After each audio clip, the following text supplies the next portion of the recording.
Welcome to this episode of She Talks Business. I am super excited to be here today with Jennifer McClanahan-Fletcher. I have known Jennifer, oh my goodness, it's got to be over a decade now, if not a decade and a half. And I am just thrilled to have her here. She is one of my favorite people. Jennifer is the founder and CEO of Leverage to Lead. Jennifer created Leverage to Lead to help women and people of color build a career strategy that is rooted in clarity, value, and authenticity. That work led to the creation of a team of exceptional women coaches, educators, recruiters, HR specialists, and fierce advocates. They help organizations build DEI statements, values, and commitments, and they design and facilitate group training, programs, and workshops to help people live those values and commitments. They coach their clients through career transitions, whether to new positions, new firms, or into their new role as CEO. Jennifer would say, really? Ours is human work. We revitalize organizational ecosystems by digging into cultures, holding up a mirror to their values, reframing diversity and difference, and helping everyone manage and leverage difference. We know that when you meet the needs of your most marginalized people, you meet the needs of all your people, their growth, creativity, productivity, health, and humanity.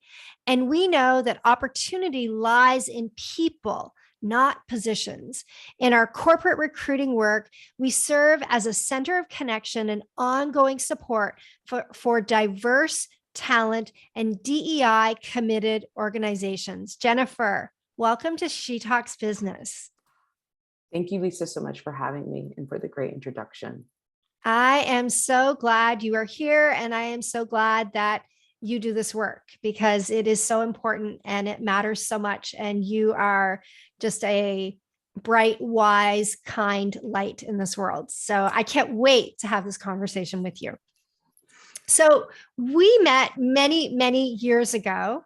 When you were running a different business called Food on Our Table. Yes. And your passion and your desire to help women and to, I'm going to say create equality, DEI back then, diversity, equity, and inclusion, was probably as passionate as it is today, maybe not.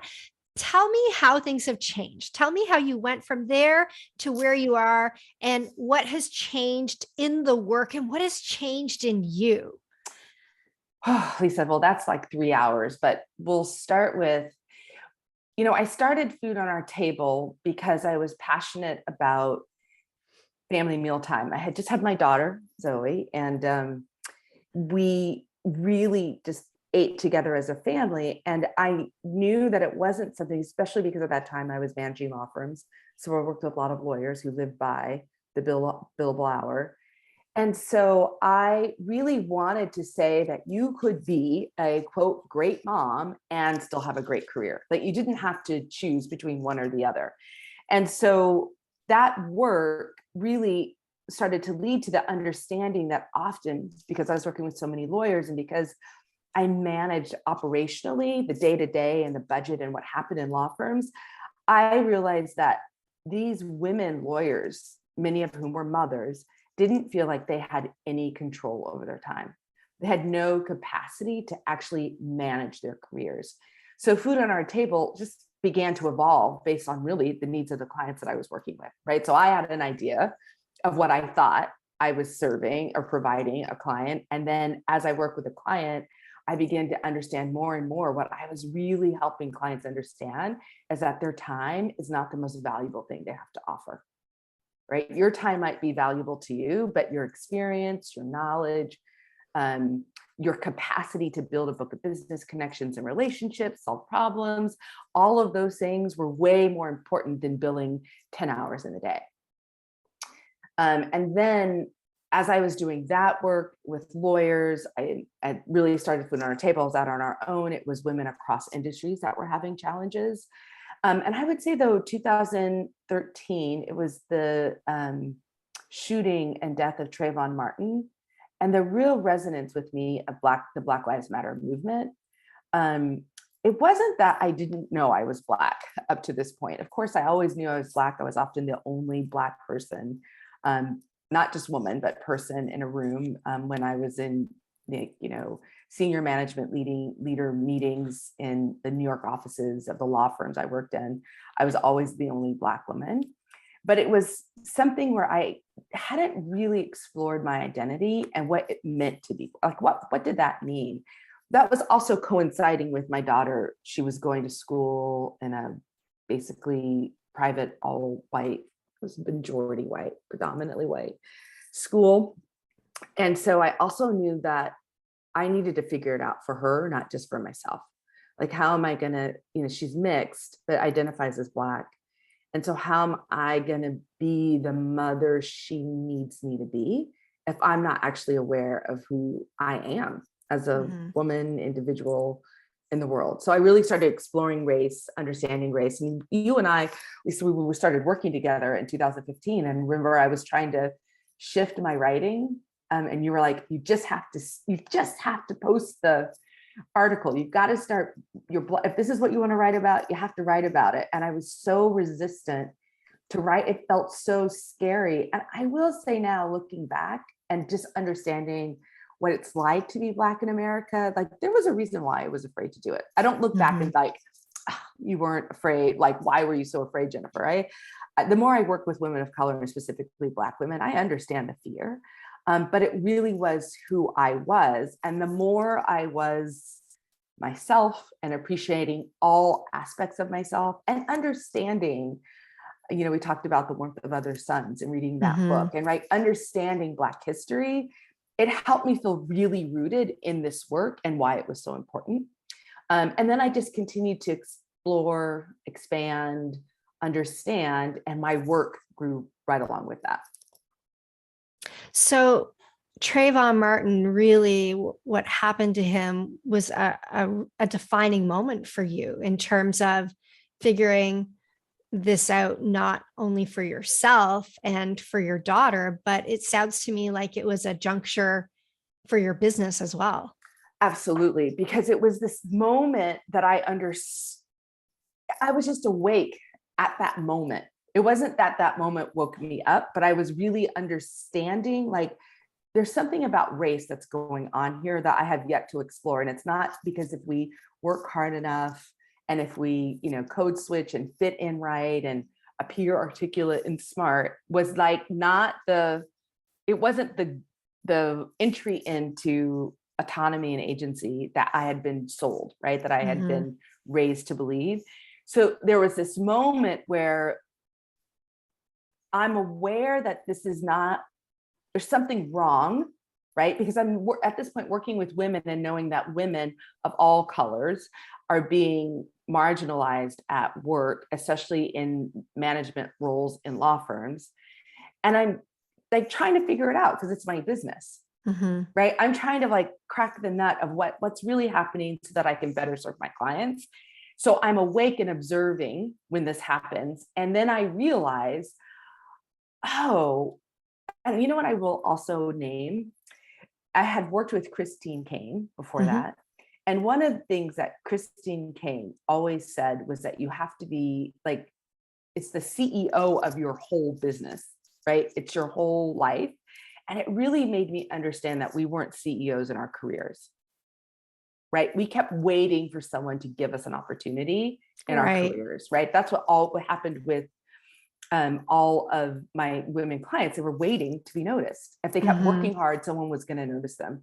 And so it was this moment where I really understood that, to be the CEO of anything, but especially yourself, you have to look at all the aspects of yourself and figure out what's great, what's working, what do you market, what do you sell, what do you pull back.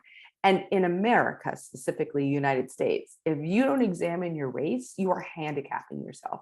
It doesn't mean that you have to think that you'll have less opportunities. It doesn't mean that you have to hold yourself back, But you do have to understand that there's a strategy around how people are perceiving you. And sometimes you have to interrupt the bias that is holding you back. But I couldn't interrupt the bias that was holding me back until I was just aware of all the implications of what it meant to be Black, a Black professional, a Black CEO. So talk to me a little bit about how do people actually recognize their own biases? Because I think that, you talk about bias a lot. And one of my favorite expressions is you don't know what you don't know until you know. So you do a lot of work. I mean, your work is all about diversity, equity, and inclusion. And obviously, you can't have all of that if you have blinders on when it comes to bias. So, what should people do to get smarter about their own bias? I mean, Lisa, one thing is like, you got to know history. So if you think that in America, everything is equal and you believe like if everyone just works hard enough, they're going to get ahead, that means you don't know American history. So number one, you have to actually know what happened to the Japanese in California, right? What happened to the Chinese as they were immigrating to America back in the 1800s. You got to understand slavery. You have to understand the Great Migration. You have to understand what happened to immigrants when Irish came over and what happened when they weren't considered white and then they were considered white. Like, how does that happen in a country?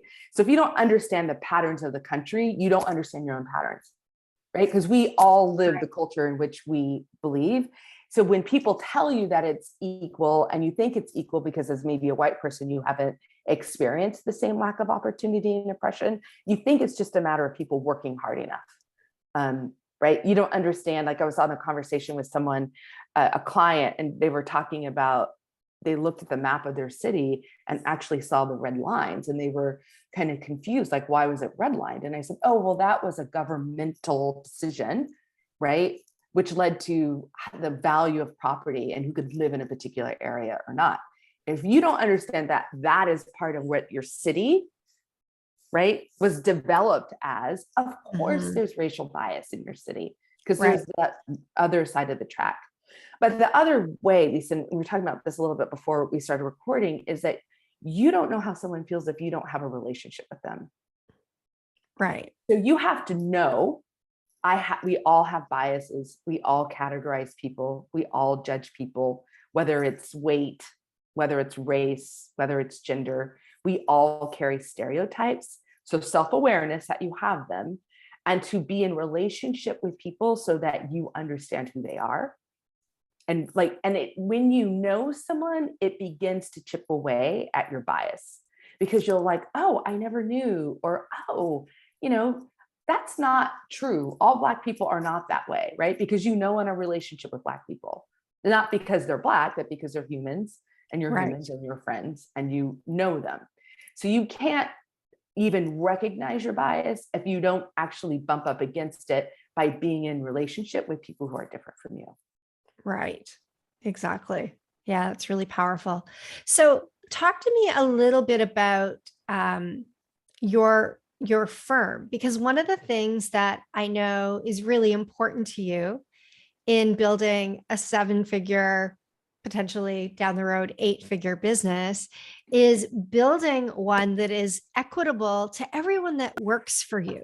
And so, a lot of times when we hear people talk about diversity, equity, and inclusion, people kind of lump it all in with, Black Lives Matter. And the truth is, it's not all about Black people. It's about more than that. So talk to me about your values around this and what it's been like building a firm through this lens, because you're very, very, very,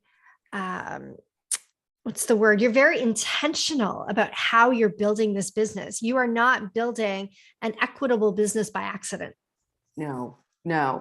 I mean, my team will tell you, like, agency, they're so sick of hearing that word, but I feel like what you ultimately, you want to give people the clear understanding of who you are as an organization so that they can always opt in.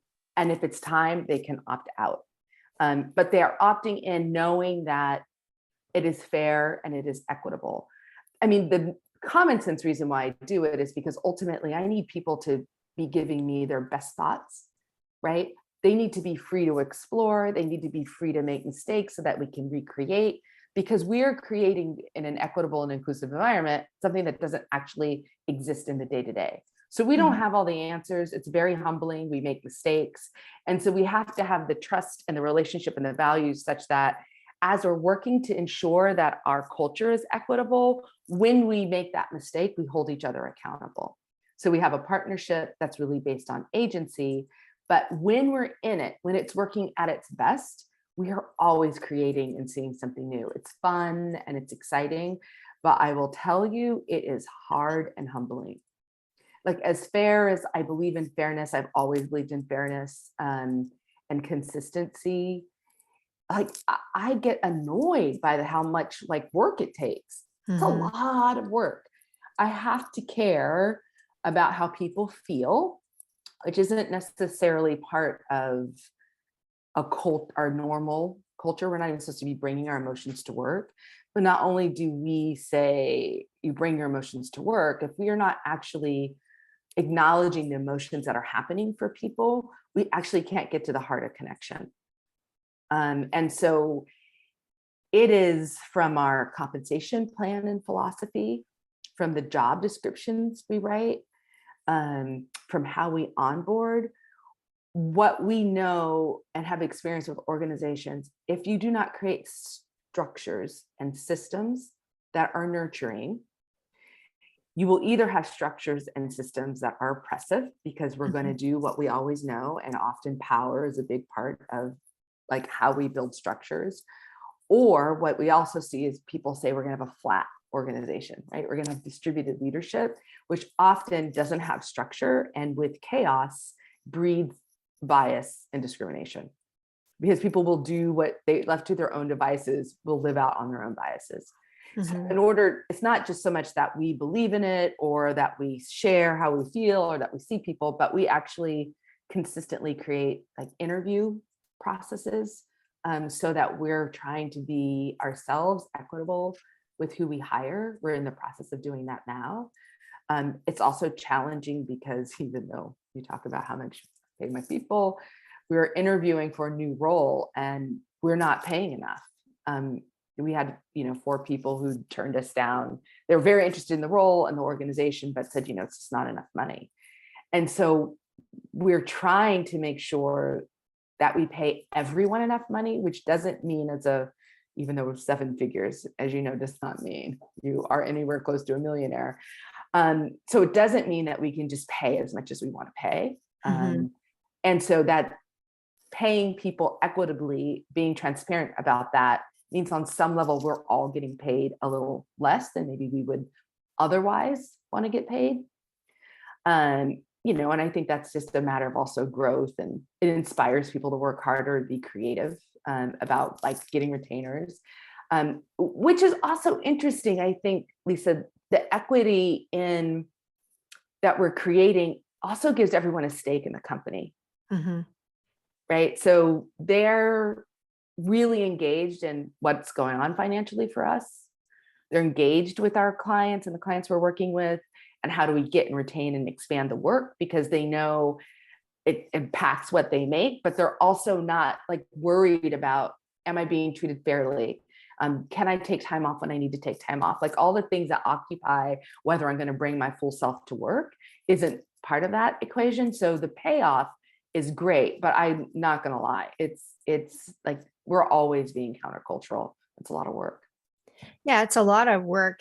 I was actually just going to ask you, the work that you do is very human. It's very emotional. I'm sure it's very triggering at times. I'm sure, like I know from some of our conversations, you can bump up against a lot of resistance because, sometimes people don't want to be called out for what the truth is, even though they want change. And so when you look at your organization and you think about your own desire to build a company that is equitable and to do work in this space, what have been some of the biggest challenges that you have experienced in being able to do that? Because when you're being Equitable, you're, the money side of me would say you're leaving money on the table from a business perspective, right? But you're looking at it at a different level, a different way. It's not just about the bottom line number to you. So what is it like building a business like that? It's intense because we've had this conversation, Lisa, about like how much do you pay someone, and then how do you know what they're doing with their time, right? Right. How are they spending their time? And so we don't have a billable hour rate. We don't track billable hours. A lot of it has to do with the institution of that practice starting in slavery, and that it was before slavery, but slavery really perfected the idea of how much someone's value was by the hour. And so we are really intentional not doing that. But that means that everyone who managed someone has to be really connected to them. Mm-hmm. We have to have conversations. It takes time. You have to understand and be in relationship. You have to understand emotionally what's happening for them. So this week, they may not be as productive as they will be next week. You have to really think about and be connected with your clients, because you have to understand the value that you're giving them so that you know whether or not you're charging enough. Because we will not say, well, we're going to just charge $1,000 an hour and this is it. And if we get, 10 hours at $1,000, it's a great month or a great week. And then that's the value that someone gives. Because honestly, like we had one week where after every client meeting, we had a couple of group client meetings, everyone was in tears, right? Because you just felt the sense of connection, and like you could see people really being themselves with their coworkers and saying really difficult, vulnerable things at work. And so like that's invaluable. Right. Right. But There's if you no can't do that internally within your own organization, you can't right. be the facilitator of that inside of another organization.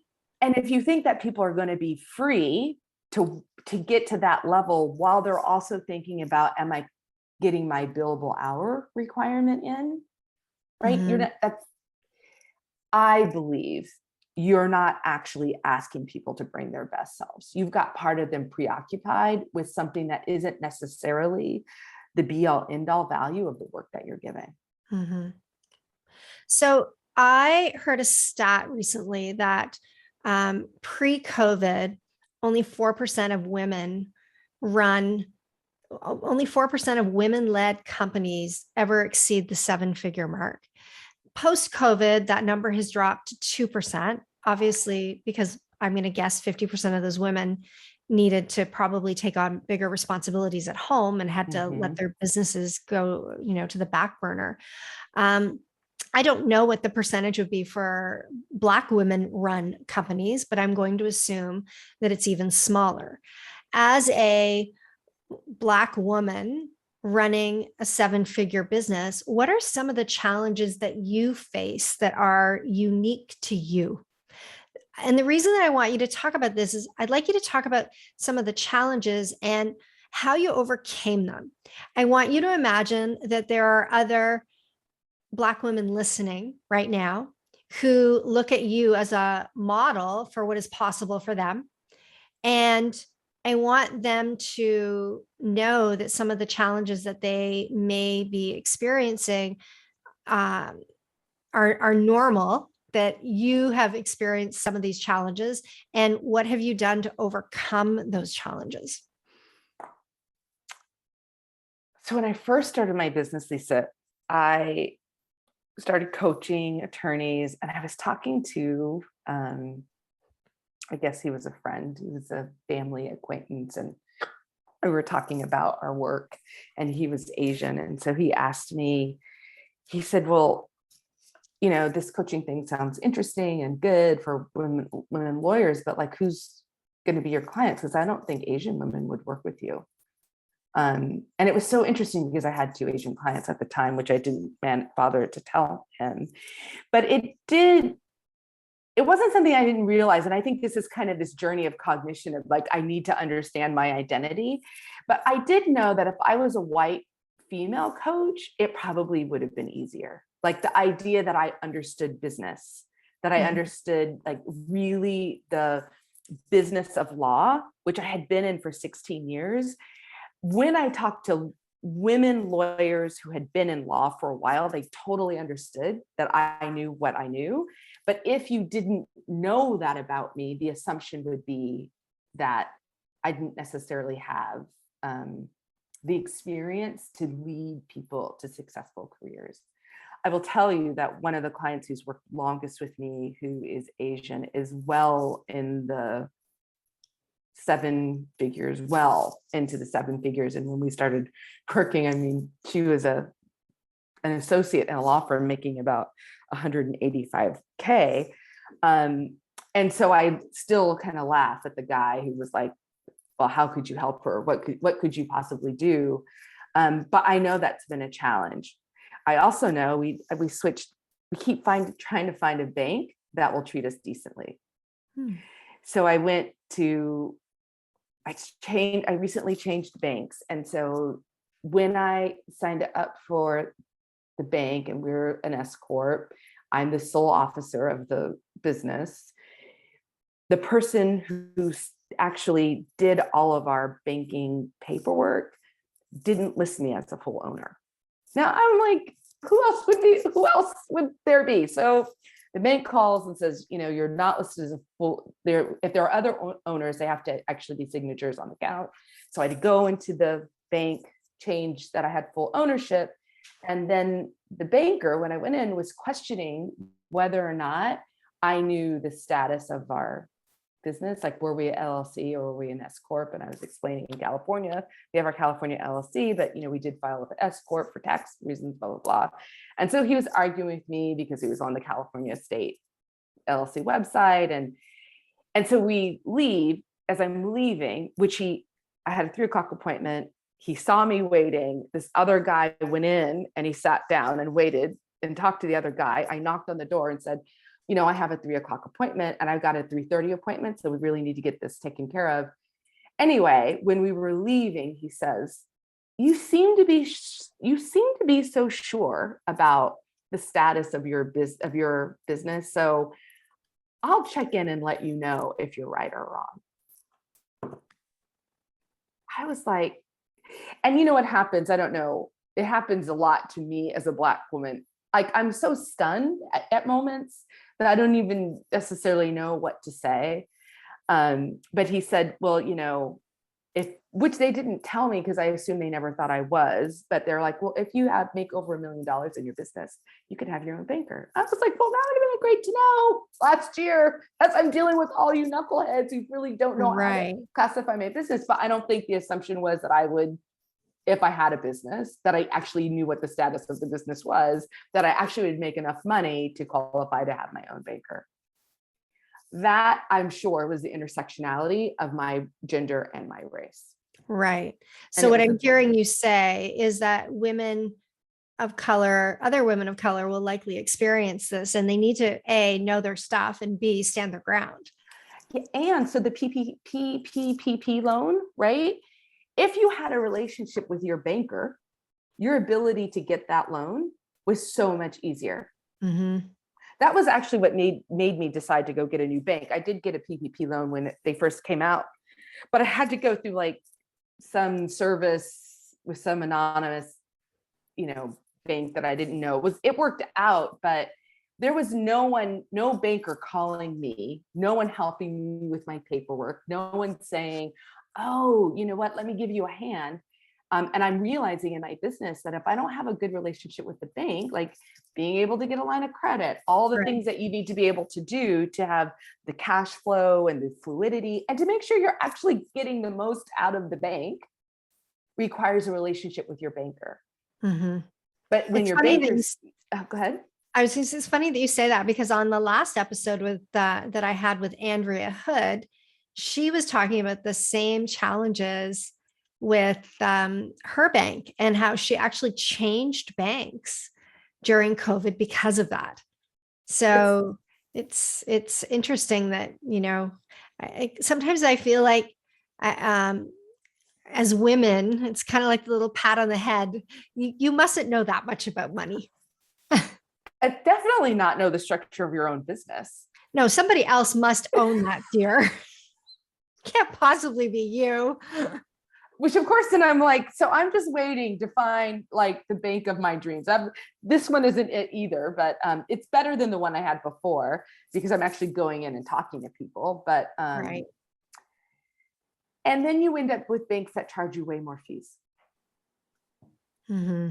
Right. I don't know that this is true because I don't have a good relationship with the bank yet to tell you how it would come out or not. But when I see what happens with law, right, when I see what happens, I work with women in investment banking and wealth managers, like there's always a way to save a little more money. Or there's the thing that if someone just told you, it would make all the difference in the world. Mm-hmm. Most of those things don't come out either unless you have someone who sees you and advocates for you, right? So if you have another Black female banker who's going to give you the inside track. And the other way that those things come out are kind of in the by the way. So if someone's having a conversation with you because they're interested in you and what you do, and they think you're legitimate, and they learn more about your business, and you have this conversation, and then they say, oh, by the way, do you know, blah, blah, blah, blah, blah, blah, blah thing, right? But because people aren't building a relationship with me as a Black female owner, all the benefit of them understanding what could help me in my business is left with them because we're not building relationships. Right. Right. So it all comes back to relationship. Everything, in my mind, everything. You know, this idea that we get ahead, that's why we say opportunity comes from people, because we've been sold this, people of color, women have been sold this idea that if they work hard and alone, someone's going to recognize them and they're going to figure it out. And then sometimes feel uncomfortable when they get a hand up. Like sometimes we feel like, oh, it's somehow not good for me to have someone help me get ahead, like they're taking advantage. When what you know is like, you know, one of the first books I read with you was Hyper Focus by Chris Bailey. That book changed my whole mindset about race, because the first part of the book was talking about, you know, organizing, productivity, how you manage, right, your email, all the things so that your attentional space was larger, right? And the second part of the book was Scatter Focus, was all about connecting with other people, connecting your idea with other people's idea. And I realized, like, as women of color, specifically Black women, like if you aren't organized, the amount of attention and time that takes for all the microaggressions and the bias and the racism and the marginalization takes up so much of your attentional space that your capacity to connect the dots with other people and other opportunities, it's limited because you're in the meeting, right? And someone says something asinine and you're trying to figure out, oh, do I say something? Do I not say something? Do I say something later? And the meeting's still going on. All the ideas, all the things that you should be sharing are still going on. And you miss the ability to contribute the greatest thought that you might have, right? Or connect to the greatest thought because you're still stuck with, your attention is on whether or not I'm being marginalized, whether or not I'm being treated fairly. And ultimately, Lisa, that book was the foundation of how I started creating the equitable culture, because it was this idea that if no one has to worry about who they are in the meeting and how if they say the wrong thing, they're not, like, because they made a mistake, they're not a mistake, right? They can always continue to contribute the best ideas. They can go out and meet new clients and bring new clients in because they're like high thinking, creative, like, this is what we're doing. I can tell you about our work. This is how the work works, instead of worrying about, am I getting paid enough? Am I getting a fair shake? Do they actually recognize me? Do they care about me? So really, it was me trying to say, like, that's the experience I've had for so long. And I'm really smart. I do a lot of great work. And I just, if the bank partnered with me, where would I be? Yeah, you didn't have to kind of fight against so many of the other things. What's the potential? Like, I hear you talk about that, and I think, okay, so as a woman, I experience some of these things as well. Absolutely. But I experience them only as a woman. I don't experience them as a woman of color. I don't experience them as a visible minority in that way. I don't have, I'm Canadian, but unless I use the word about, nobody knows. So it's a little bit different for me than if came from another country and you have an accent, or, you look different or whatever. Right. And I know how triggering it is for me Right. when I'm in those situations, and it doesn't happen that often. So I can only imagine how triggering it is for you. So I want to double click and talk a little bit about a couple of things that you said. So one, you said it's really important to understand history if you want to understand your bias. And I think it's also really important to have a certain level of curiosity around why people respond to things the way they do. So many years ago, I wrote a blog post about, I don't know, I think it was like a Katy Perry, Nicki Minaj, Taylor Swift arguments. Mm-hmm. And I wrote something about what happened. And I shared this post that I wrote inside of Marie Forleo's B School community. And this one woman took me to task basically for being racist towards Nicki Minaj. And I had no idea what she was talking about.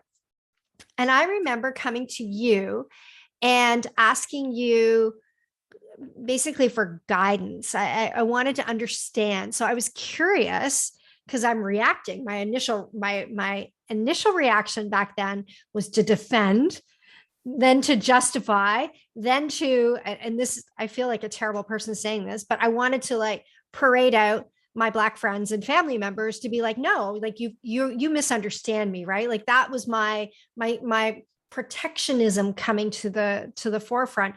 And because I have a relationship of trust with you, you were able to ask me questions and help me to see why she was perceiving my communication the way it was, and why my communication was being perceived that way. I'm not blaming her. It was the way that I wrote what I wrote and the way that I responded. I think I said something stupid back then, but I don't see color, and I didn't understand what all of that meant.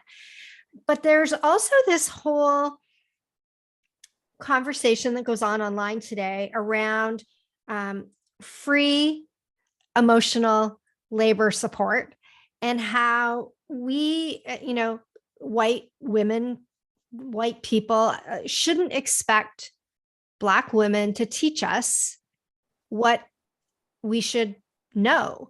And so I'm curious because you are doing this work, but you're not in the business of doing this work to give out free emotional support labor. And yet, because I have a relationship with you, you have given me some free emotional support. And I recognize that it's because there's a relationship and there's give and take back and forth.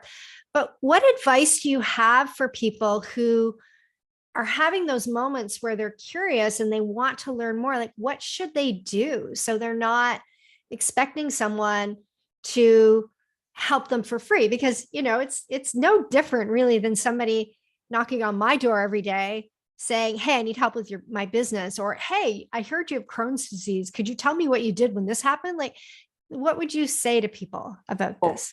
At this point, there are so many DEI practitioners out there that if you know that you continue to stumble in unconsciously to behaviors, dialogues, conversations in which you are being perceived as racist or with bias, like you would go get therapy if you were having some type of, disorder that you didn't know how to diagnose and you needed someone to help see, go invest in your own personal development, right? Go invest in it. So what if you don't know what you don't know, though? So let me just double click on that for a second. Mm-hmm. So what if you don't know if you have blinders? Should you still invest in that? Should you still go to somebody and say, look, I want to understand my own behavior better. I want to understand whether I'm building a diverse, equitable, and inclusive workplace. And I don't know what I don't know about DEI work. Yes. I mean, if you, Lisa, like when a woman comes to you and says, oh, I want to build a business, you're like, you better get to know your numbers. Right. You cannot build a business. They may not know anything about numbers. They might say, oh, I'm not really very good at math. I don't know what to do. Right. And you're like, you're not bad at math. If you can add and subtract, you can figure out how to manage your numbers. Right. If you're living in this world in 2022 and don't understand that racism is at play in almost everything we do, right, then you aren't living in the world with most of us, and or you have the privilege to not be impacted by it. But if you care about it, then you need to learn.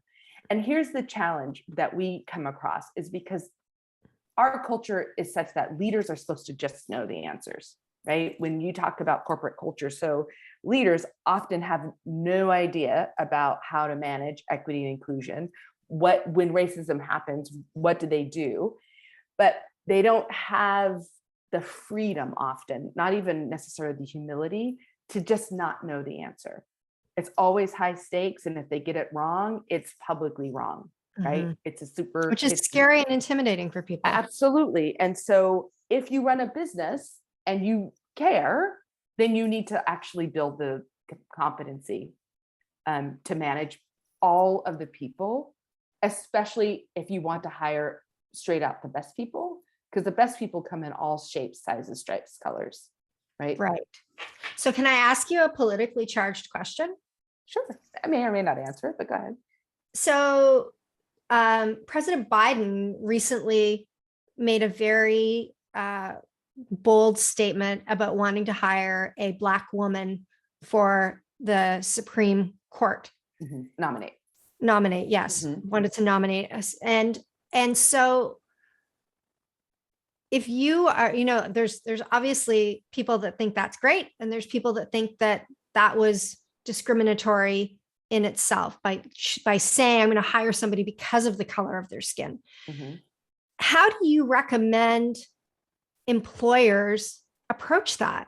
Because and you and I've talked about this before, where we've had conversations about attracting diverse talent and really looking to find the right people that are qualified to do the job. Should you be so overt? And you don't have to talk about what Biden did. I'm using it as an example, but let's just say in my business is diverse. It's not as diverse as I would like it to be. I have diversity in my business, but I would like it to be a little bit more diverse. But I would never come out and actually say, I want to hire a Black account manager on my team, because I would feel like that's inappropriate. Is that inappropriate? Or is that something that business owners should be thinking about as they build their teams? It's something that business owners should be thinking about as they build their teams. Look, it's not. Do they need to be explicit about it though, or just thinking about it? Like, I'm thinking about it, but I'm not explicit about it. So here's the thing. This goes back to the idea that if you don't have a system or structure for diversity, you won't have diversity. If you're not explicit that you want diversity, right, you're not going to do it because you mean, like, often we think we're good people and we're fair and we're going to do the right thing, right? So if you had a Black account manager interview with you or a white account manager interview you, you would really pick whomever you think is the best person, right? But whom we think is the best person also comes along with a lot of bias, right? So when we look at, if you talk about the name on the resume, and if the name sounds very Black and ethnic, we begin to assume that person is not as qualified as the white sounding name, even if they have the exact same qualifications. So and there's like data that shows that. Absolutely. Switching names up, but yeah. So it's not enough to say, oh, well, I want to hire the best qualified person, if we don't actually build the structure to say, I want to make sure that we have diversity. I think the real question to ask is, why does diversity matter to you? right? So often people are hiring the best Black person because they should, Mhm. and it's the right thing to do, not because understanding that what diversity brings is conflict and uncertainty. It can be healthy conflict, but if we all see the world the same way, with the same perspective and the same temperament, we get the same outcome. Right. Right? If you want to push the envelope on what you do and how you do it and how you serve clients and really feel like, I love that I am so engaged in my work. It's the thing, like we were talking some days, I'm like, I can wrap this up and go to Mexico for the next 2 years. But the thing Well, that, yeah, don't take care. but when I'm working with my clients and I see what they're bringing and the impacts that they're having, it's so satisfying for Mhm. every person to have the opportunity to reach the potential that they choose to reach. Mhm. And that if they're part of your organization, they could push your organization with an idea or a perspective that you never would have occurred to. I mean, I was reading this article this morning. I don't want to talk about the Oscars and what happened with Will Smith, but they were saying that how groupthink sets in, right? That's groupthink happens with the Republican Party. Groupthink, Mhm. like, what is it appropriate happened, and groupthink happened at the Oscars because no one stood up and said that was outrageous, right? So they're talking about this Right. idea of groupthink. If you hire people that look like you, they're going to think like you, and if you think that your business is going to evolve, it won't. No, no, because you're going to stay the same. And if you're staying the same, you're getting worse. You're not getting better. I think it's I love what you're saying, and I also love it on and what is coming to mind for me on a different level is we need more healthy conflict and diversity inside a business. And as women leaders, we need to teach young people how to be okay in conflict, because this is what happens today, right? We all hold up our cell phones and we break up with our spouses over text instead of having, real conversations with people. We don't know how to have conversations. And so I think that it means that it's even more important because we are such a screen distracted generation or time. Hey, one of the hardest diversities that I personally deal with is age diversity. Like for me, I am happily stuck sometimes in my 50 something self.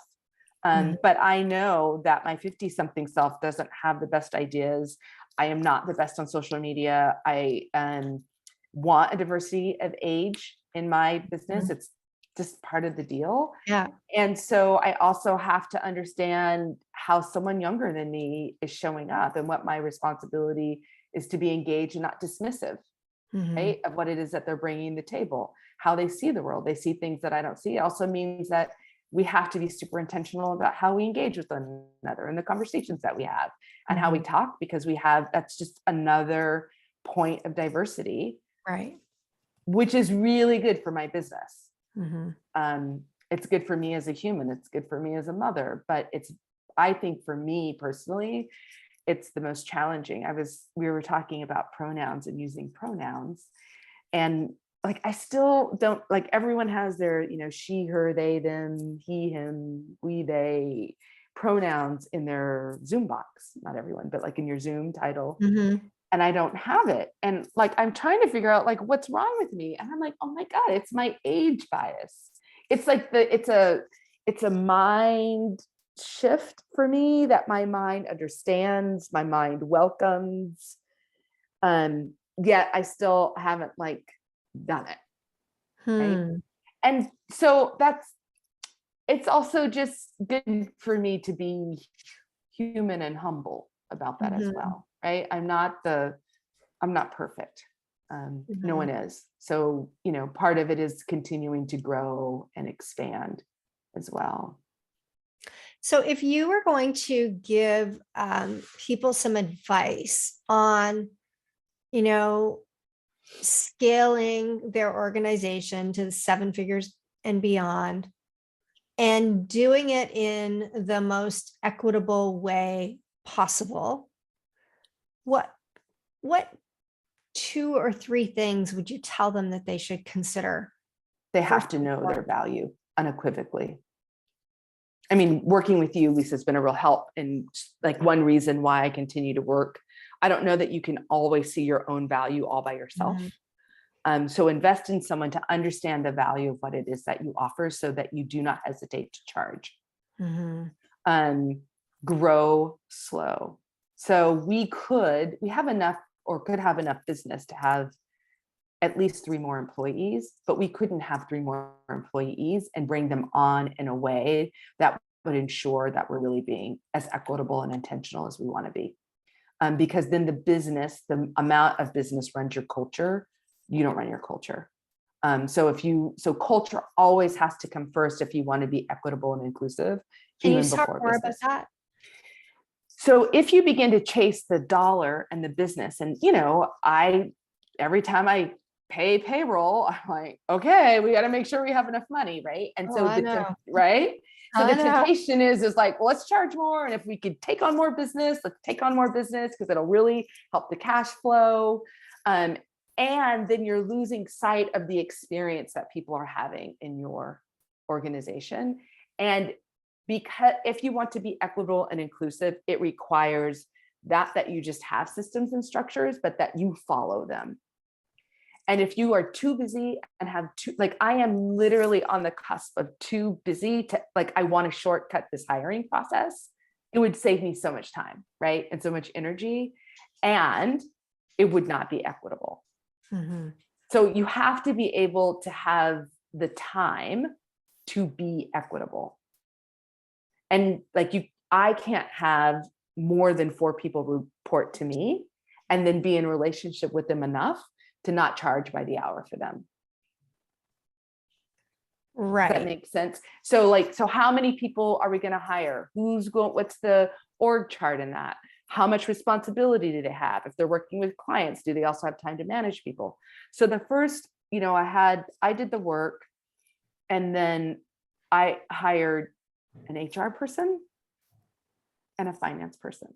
They are not, the HR person does do billable work, but I invested in the HR person because I needed someone who would push back on me, on my emotions. One of the things we do this thing about emotions at work, and when you have emotions, and I'm not necessarily the most emotionally aware person. I disassociate from my emotions a lot. And every time my staff or team does something challenging, I want to just get another policy, right? So instead of diagnosing how I feel, what's happening, why is this frustrating to me, I'm tired and I don't really feel like dealing with this, I just go get a policy. So our HR person, Kim, will be like, do you need a policy, or are you feeling away? Right. And so that we have a culture where she can push back on me, the policy would be easy for you, but it wouldn't really solve the problem. Right. So I invested in people who could help me be accountable to the culture. I didn't think that me alone, even though it's the thing I believe in the most, and I am in very much slowing our growth so that we have an equitable environment, I still know that I couldn't do it by myself. So I invested with people. And then the other thing that we did very hard and a lot of compassion is we did our own values statement. That it took weeks and tears, and I literally every other week wanted to quit. I was like, why am I doing this? Why am I signing up for this? So the other thing is also, I don't know how many I've given you, but as the leader of someone who wants to have an equitable organization, you need support. I have a business coach. I have a lawyer that I work with. And she believes in equitable environments. So she helps me think about all the things that we do, that what the law says we have to do versus what we do. I have an accountant of color who's thinking. So I have all of these people in my life who are also we're working towards it. They're not all the same color. They're very diverse. They come at me with different thoughts. You challenge me often on the business structure. And it's great because it makes me question. So am I doing this because it's quote unquote diverse, or am I doing it because it's really good for the business? Right. And so I have to have the space to be able to think critically about it. And so I can't just hire a ton of people, even though So I see other DEI organizations doing it, and sometimes I'm curious, like, how are they doing that? But Maybe I they're know not. for me, it's really slow, intentional growth. I think it's really easy to say that you work in the DEI space. I think it's harder to create that within your own organization. There's lots of, what is the expression, cobblers out there without shoes. Like, lots of people don't do their own work. And not everyone on my team always feels included. So I Mhm. think we think like DEI, it's going to be this shrink, like, oh my gosh, we're all together and it's a beautiful place. But the point of an equitable and inclusive environment is someone can tell you when they don't feel included, and you're aware, and then you do the thing that's going to make them feel included because you weren't aware, which Right. comes back to Lisa, the original question. Like, if you want it, yeah, you've got to go get professional development, because you're not going to, every person has what they need to feel included, which is an intersection of their identity. It's not Right. because Black people need this or Right. women need that, right? Or Asian people need this. It's the intersection of who they are, where they're from, how they're raised, what they want, that tells you what they need to show up as their full self. So you have to build an environment, a partnership, where they are free to tell you, so that Mhm. you can make the next necessary change. Right. But you can only do that if you've done that work yourself. Absolutely. So if you don't understand history, and you don't understand your own biases, and you don't understand, your own triggers and shortcomings and all of the things that you need to know, then it's a lot harder to surround yourself with people that can help you with the areas that you want to grow in. And that are willing to stand with you, right? So it's a lot for my team to tell me that they think I'm doing something that's not equitable.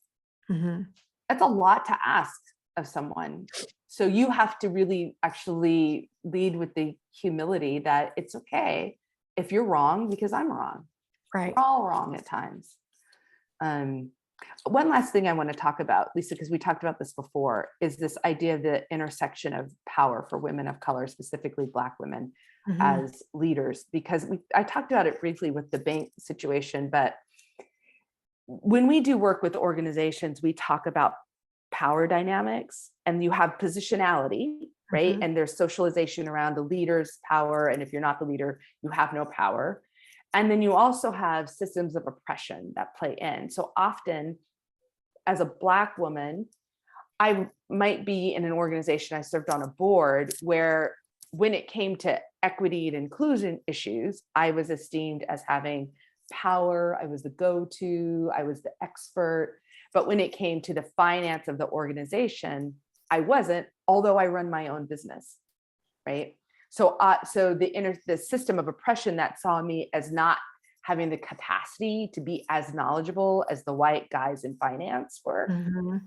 right, was something that I was excluded from that conversation. And when I would lend my talents to like the audit committee, the comment was, "Oh, I'm so glad you want to expand your skills," without actually understanding, well, if you've run law firms for 16 years, you actually know about audit, right? You actually know about risk. Like, this is part of like what I have done all my life. I find it really interesting, which is another reason why I like running a business.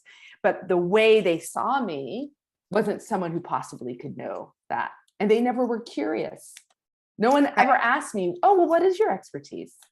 Right. What is your experience in this area? How do you know all of this? Like, There were nobody's assumptions that inquiring. I just didn't know, and I was learning on their dime. Mhm. And that was, even though I was in a powerful position in the community, I was still impacted by systems of oppression. And it's exhausting. Mhm. So, what advice do you have for women who find themselves in situations like that? Maybe within their own business. Maybe you have a Black woman who is um, building a successful company, and there's a power dynamic or power struggle between her and other members of her team. Maybe it's with a white woman, or maybe it's a man that's part of the team. Like, what advice do you have for standing in your power? Because to me, it's complicated, right? Because our perceptions are not always someone else's intention, but we judge ourselves based on intention, Mm-hmm. and we judge others based on perception. Right. So how do you as someone who is sensitive to things like that, because you've experienced so much of it in your life, how do you handle it when it happens so that it's a growth opportunity for your organization and your team and not a power struggle? So emotional labor, I think, is a good example of this. Like we talked about, Black women often have the emotional labor. So if you're a Black owner of a business, Mm-hmm. your emotional labor is like triple, because you are responsible, and then you're Right. supposed to work out how everyone feels, so everyone's comfortable, educate them. And so one of the conversations I had with my team is like, look, we all have emotions, but I am not responsible for your emotions. So I really had to create boundaries around what I am responsible for and what I'm not responsible for. And I expect people to respect them. I think people think of boundaries as like hard, like yes or no. Boundaries can be flexible based on the relationship that you have with someone, Mm-hmm. right? So a boundary around not doing emotional labor might differ for the relationship I have with you than the relationship I have with a new hire, as a relationship I have with MJ, who I've been working with since 2019, right? And so you build relationships and connection, but you also, when you understand your emotions and you understand the emotions of other people, you also might have to build a boundary in which you can actually also be safe and highly functioning. Mm-hmm. So they can have an emotional moment, but they're responsible for their emotions. Right. I need to see their humanity if I want to live in an equitable and inclusive culture, right? I'm going to see the humanity of their emotions. I might have empathy for how they feel. I might like work with them to understand what we can do about how they feel. But I am not making you feel that way. You own your emotion. Right. Which means that as a leader, you also have to own yours. So when I get upset and want to create a policy, right? I have someone who says, do you need a policy or are you feeling away? Right. And then I have to own, oh, yeah, well, I'm feeling away. Okay. I have one last quick question to ask you before we wrap up, because I realize I've kept you way over time, and I apologize if you had something on your calendar and I've hijacked you. I'm sorry. What is your entrepreneurial superpower?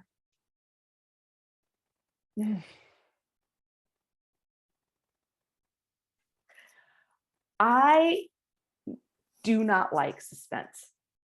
It's probably all kinds of childhood business. Like it might be all kinds of things, but I am clear and I am on. Like clarity is like, I think it gives you so much freedom.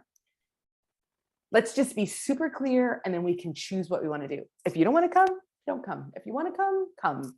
But we all know where we stand financially. We know where we stand, right?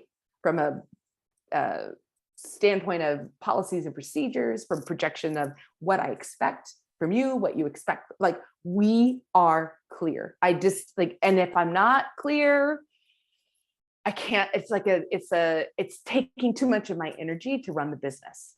Mm-hmm. I cannot be guessing. So like, I think it's the gift that I've given almost all of my clients. It's like, where do you stand? It doesn't matter what everyone else thinks, believes. What do you want? Where you stand? Because you're clear, you can make a decision based on your values and your value. Like if it's disrupting your values, you're super clear and you're making a choice, but you're not just aimlessly reacting to what is happening around you or guessing. Mm-hmm. That's why I like working with you, because you make me think about the numbers in such a clear way that I know where I stand. I love that. I love that. And I can totally see how the values become a lens that help you gain clarity on other things. Because if you know what your values are, then you can look at things through that lens and say, is this this? And that gives you a stronger ground to stand on. All right. Yeah. Jennifer, thank you so much. I feel like I could have talked to you for like 3 hours, but I didn't book you for 3 hours. So that would have been incredibly selfish and rude of me. But I just want to say thank you for everything that you shared, for, adding as much value as you did on this episode. And I hope to have you back again so that we can continue this conversation. Thanks, Lisa. It was really a pleasure. Thank you so much for the opportunity. All right, everyone. Thank you so much for listening. One of the books that Jennifer referenced at the beginning was The Warmth of Other Suns. I am going to put the link to that book in the show notes. It is a fantastic book. If you are wanting to start to understand history, I could not recommend it more. I will tell you, it is a very big book. You don't have to read it quickly, but you should read it. Thanks so much for listening, and we will see you next week on another edition of She Talks Business. Bye for now.